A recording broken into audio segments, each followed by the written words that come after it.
Hello and welcome to the podcast. Today we're going to talk about college planning for blended families. This is Donna and this is Jim, each with a family that had to begin again. As they've brought their worlds together, they've learned a lot about blending families and finances along the way. Now, they're here to help you take on this new chapter with clarity and confidence. This is Wisdom and Wealth, financial clarity for families in transition. Welcome into the podcast this week, folks, as we talk investing, finance, and retirement, as always, with Donna and Jim.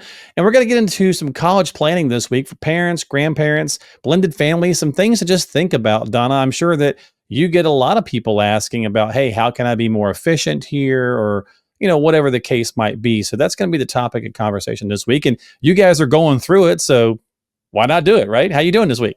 We're doing good. How are you, Mark? I'm doing very well. Thank you, Jim. Welcome here. And my friend, how are you? Good. Nice to see you again. Good to see you as well. So are you guys in the throes of this? You are, right? You have one or two? Oh, go ahead, Jim. You go to the breakdown. Oh, we have two out. Okay. One in. Okay. And three in high school. Oh, so, okay. You're knocking on the door even right after that. And then a year after that, and then 2 years after that. Yeah, it's just they're very close in age.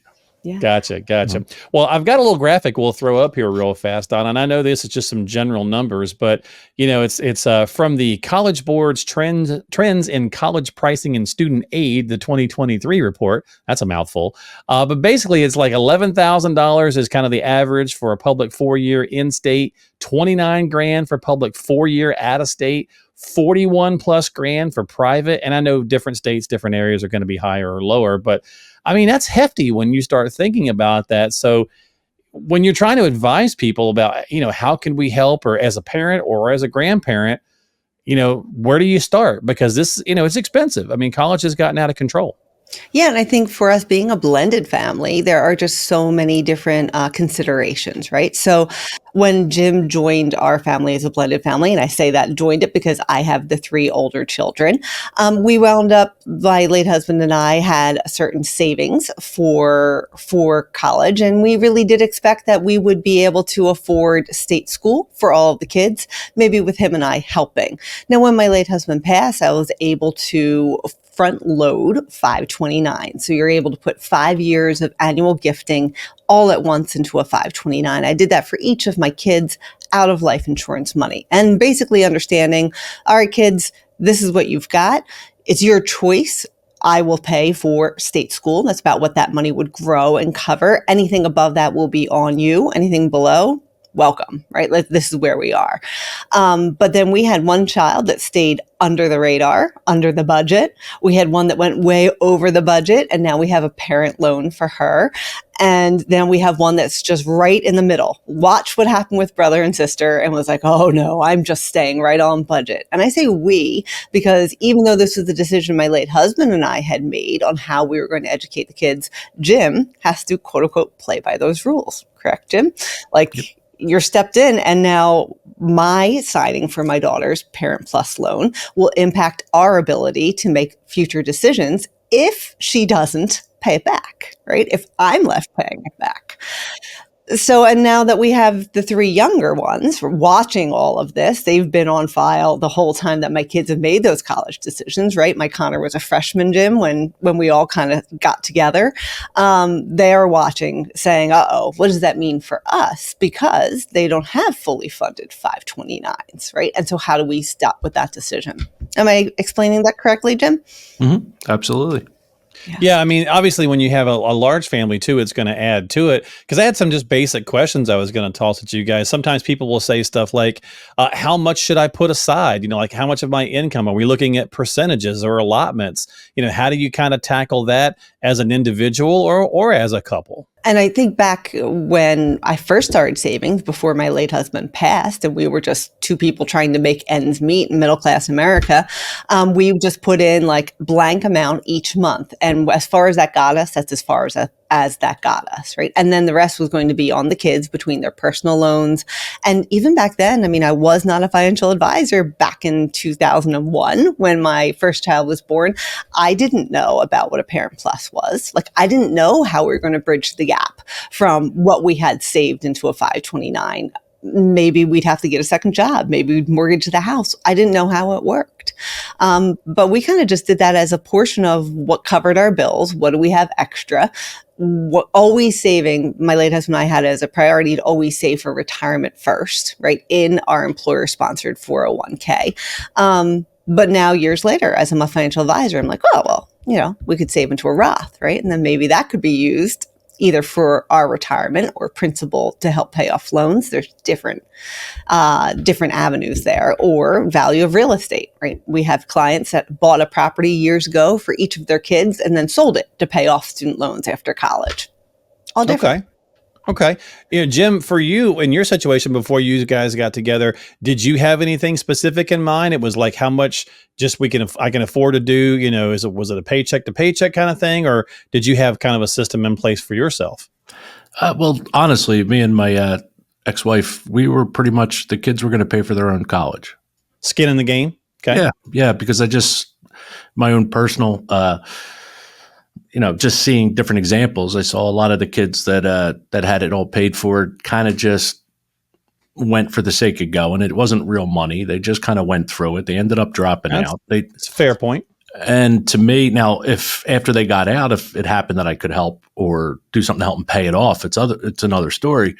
But I wanted them to always feel they have 100%. It's theirs. Gotcha. Yeah. I mean, we did the same thing with our daughter. It was like, okay, it was a half and half kind of thing. Right. So, and of course she wound up getting a 2 years associate degree before going, to college. She got that in high school. So it really, that's another great way, Donna, that people can maybe try to cut down, especially if you got multiple kids, right? Because sometimes people will say, hey, I got more than one child. It's costly. How do I start planning for this?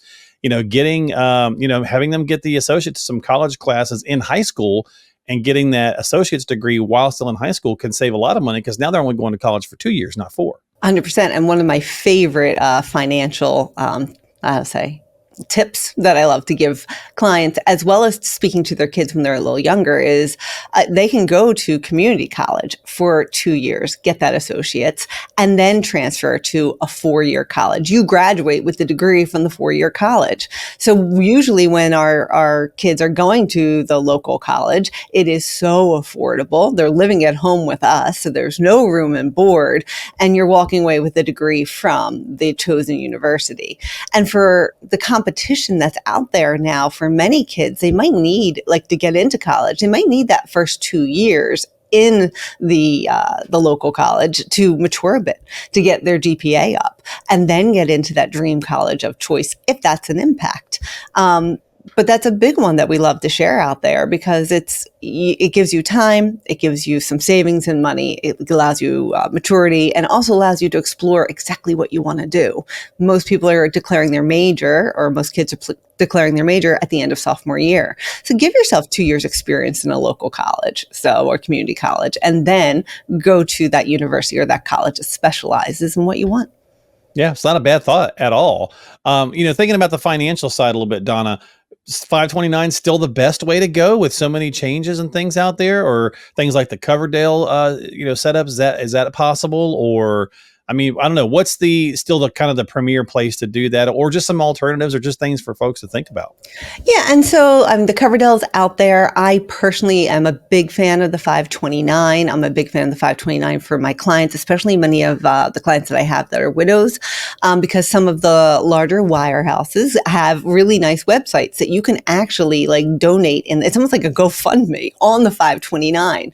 So when we have a spouse that passes, many of these widows or widowers will open up a 529 and put, in lieu of gifts, can you please help contribute to Little Jimmy's, sorry, Jim, didn't mean to use your name, Little Jimmy's 529 savings, right? And then people can contribute directly in. And I've found that the energy of that is really helpful, of boosting some of these families with a sole parent towards saving the 529. Big fan of the 529 too, because now some of the rules have changed, right? So you can actually use 10,000 of it to pay off student loans. You can hold on to balances, give it to the next generation, or change beneficiaries. Anything that's not used can be rolled in later years into Roth IRAs. So it's not like you can. We used to always be afraid as financial advisors for some of our wealthier clients to overfund the 529. And that can actually be something that would people would hesitate, find other ways to go ahead and save. But I still like the 529 because then Well, also, go ahead. I was going to say, let me ask you to expand on that because the rules did change, especially around. Let's talk about that Roth portion for a minute. We often don't get very. We don't find a lot to celebrate what our leaders do very often when they make some rule changes. This one actually made a lot of sense, right? So now you have that option to where if you put money into an account, you've been building it up for little Jimmy or little Donna or little Marky, right? Or whoever the case is, and they don't go or they get a full ride or whatever, you can now use that money and convert that to a Roth in their name. Can you kind of expand on that a little bit so people just kind of understand that's a Yeah. new option?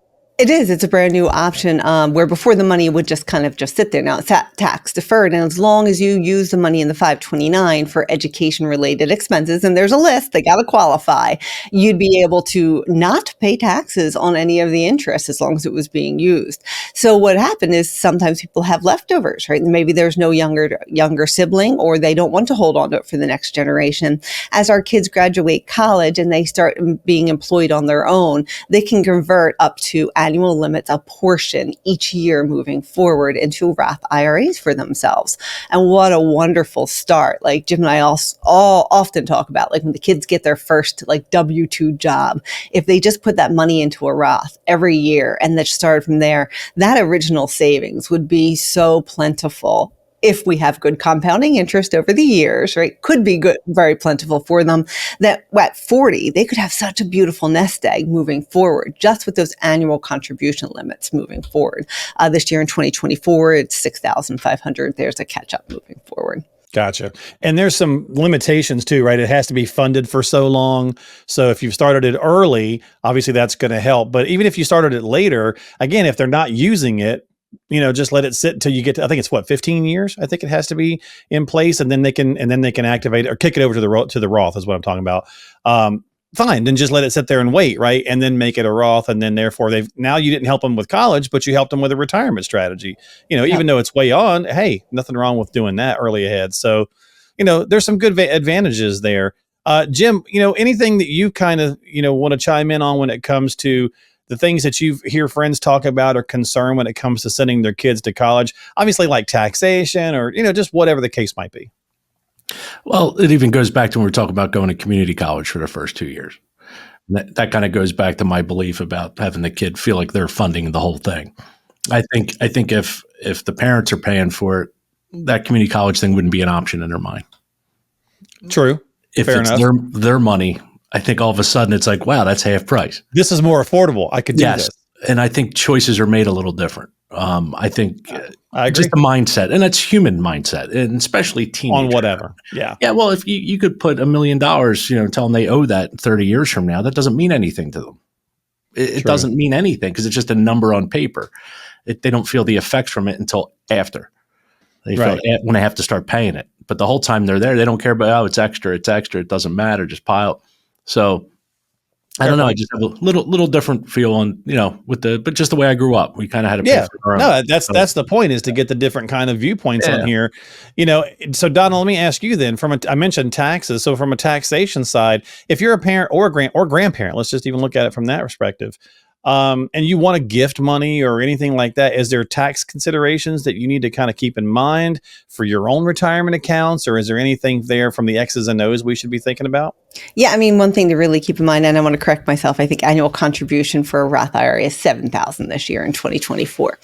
But for our grandparents, so you can have a 529 that, let's say, Jim and I open, right? Or for one of the kids, and we start funding for it. Well, Mom and Pop can also open a 529 in their own name, and they can be owners of the 529 for little Jimmy. So we can be saving in a 529, and so can the grandparents be. How it used to be under consideration for some of the financial aid is once the financial aid, gods, I call it, would see that the grandparents had a 529, they would take that in consideration almost as a child's asset, which is at a higher level of financial contribution compared to parents. Well, things have changed. And so now the grandparents' 529 is pretty much off the board for consideration of financial aid. It's just looking at the parents and the kids. So that's beautiful too. Another way, if you have very helpful grandparents that really want to help pay for college, grandparents can actually pay directly to the institution. It doesn't go against their annual gifting contribution. So that's a really helpful tool for grandparents to play a role at gifting for the kids to help to support their education. We want to be really careful of saying, "I'll just take it out of my traditional IRA," a grandparent, because they're going to be taxed on that at ordinary income. That's money that's never been taxed before. So if grandparents can use 529s, annual gifting rules, paying directly to universities, that's really the great way to go. Okay. And that definitely is a good little kind of a tax savings tip, right, to think about there, making sure that you're being as efficient as possible. Well, I guess let me bring it back. One more question here. I guess we'll do wrap it up this week. But from a blended family standpoint, right? Okay. You guys have 3 kids each, correct? Mhm. So I guess when people get together, that's going to be a concern. Like we often, Donna, you and I have talked before about like second marriages later in life or something. And it's like, well, I want to make sure that when some of my retirement accounts go to my kids, right? Not my spouse's kids, and, because she has her own thing or he has his own thing. How do you kind of approach that conversation when you're a blended family with kids still getting ready to go to school? Because you don't want one kid feeling like they're going to get left out versus another kid, right? So how did you guys kind of walk that interesting tightrope? I'm going to let Jim handle this one, but I will say I am impressed because I have heard the lead line from Jim when he's sitting with his 3 kids, because now we have a senior, a junior, and a freshman, starting with, "I know you've seen your older brothers and sisters making college decision. This is what I want you to learn from that." Fill in the blank, Jim. Am I correct? That's how you started? Yeah. How's that go, Jim? Well, first of all, I said their deal doesn't have to be necessarily your deal. Okay. Okay. With the funding, like I said, and they're in a different scenario because my ex-wife has passed, so they do have money for college through that. Then that's theirs. That isn't mine. I can't do anything about it. But I didn't want them to feel like, even though we're a blended family, and like you said about equality amongst the kids, well, there kind of isn't. There wasn't, I should say, because I wanted my kids to pay for their own college, and I see nothing wrong with someone who wants to pay for their kids. That was my belief. And the weird thing was, at the end of the day, they're ending up paying for their own, but now they have the finances for it personally. Right. Well, so it's about the conversation, though, it sounds like, right? So no matter what's your philosophical viewpoint or even your financial standpoint, you really still have to have the conversations, right? I mean, that's really what everything with money comes down to. Sure. If you can't have a rational chat, you're going to have troubles. Sure. And that was one thing too, like when I decided to agree for my daughter to sign the Parent Plus loan for her. The rule that I have of thumb is whatever career you think you're going to be, I'll say a nurse, for example. If you think you'll walk out of college making $80,000 a year in the Philadelphia area, I always wanted to make sure that their student loans didn't exceed 2 times that. Right? Don't let your student loans exceed 160. I would hope they'd be well below that, because that number makes me want to throw up, right? You would hope, right? Less than I paid for my first house. I am dating myself, but that was a conversation. So my daughter that we have the loans for, she is an actress. So I'm like, all right, what can you make in Starbucks? Multiply that times 2. Let's not go over it. Student loans. There you go. There you go. But this is it. And now if she makes millions, I got to eat my words. It's now recorded. But those were one of those conversations that we had with her, as well as the responsibility of these loans in your name, because all of our kids can get subsidized, unsubsidized loans in their name, like $5,000 up to $7,000 as they kind of grow through school. And we don't have any impact on that. And I was like, you guys, all of my kids, even my kids that have the 529 and picked affordable colleges, they all have those loans in their name. They had to have some skin in the game. They needed to know how to manage those loans when they got out of college. Well, I sort of lied. I do have one final thing just to kind of toss out. And that's because, Donna, to the point, and Jim's point, whether you're financing it yourself, your parents are doing it, your grandparents are helping, whatever the case is, think about if you're a kid and you're asking for help, that's one thing, but kind of keep this in mind as well, if you're just a grandparent and you want to help, you can't finance retirement, right? We've talked about that. You can't go down and say, hey, I'd like to get a loan to finance my retirement. So be careful helping your kids or grandkids to the point where you sacrifice your own future. because you're just causing a big problem for everybody. Is that fair, Donna? No, that is 100% right, and wise words, Mark. I really appreciate you sharing that, because you are right. Like, we have to take care of ourselves, and there's so many vehicles that we can use to save for ourselves, our retirement, our equity in our own home, and help the kids out if we can a little bit later. Yep. Yeah, exactly. Yeah, don't sacrifice your future.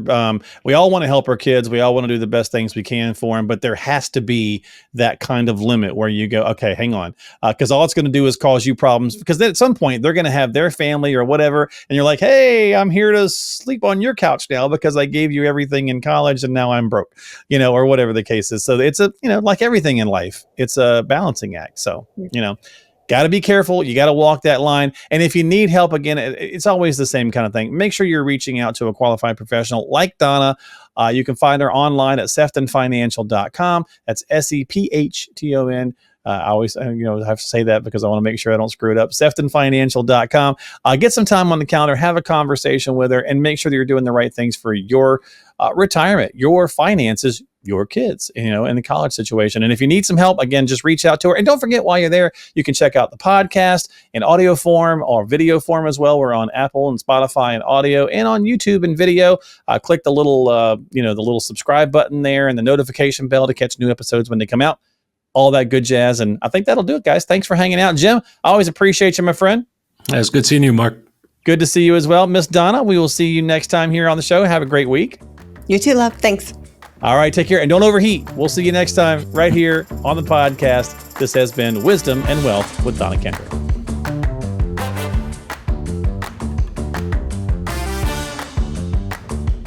Registered representative offering securities through Cetera Financial Specialists LLC, member FINRA SIPC. Advisory services are offered through Cetera Investment Advisors LLC. Cetera is under separate ownership from any other named entity. Sefton Financial LLC and Cetera are not affiliated. Sefton Financial is located at 8200 Flowertown Avenue, Suite 1B in Windmore, Pennsylvania, 19038.